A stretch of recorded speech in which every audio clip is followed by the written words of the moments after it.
Oui, allez-y, Madame Bérou-Gallo. Merci, Monsieur le Président.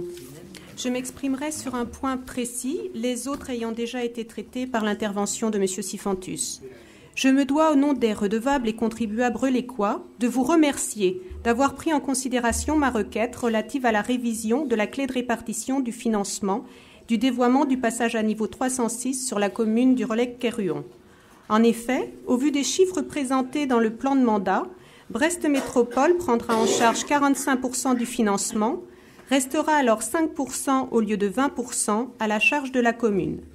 Alors même que la commune, de par ses compétences, n'a pas à intervenir pécuniairement parlant dans cette opération, je constate la volonté de la collectivité de trouver un consensus pour résoudre ce problème de sécurité.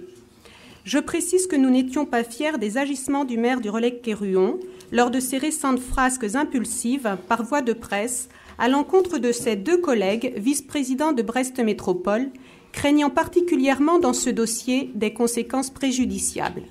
Il n'en est rien et personne ne reste sur la touche.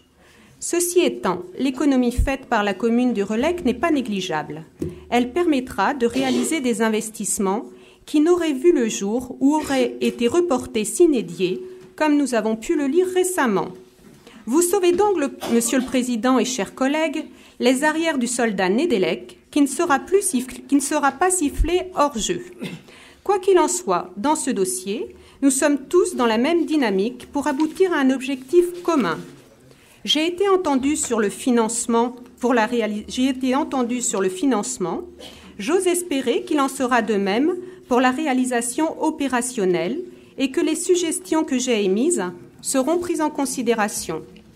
Monsieur le Président, si les élus ne font pas l'unanimité ce soir, et que certains propos tenus dans cet hémicycle peuvent être difficilement audibles et acceptables, les miens seront exceptionnellement doux à vos oreilles, puisqu'encore une fois, je vous remercie des suites qui ont été données à ce dossier.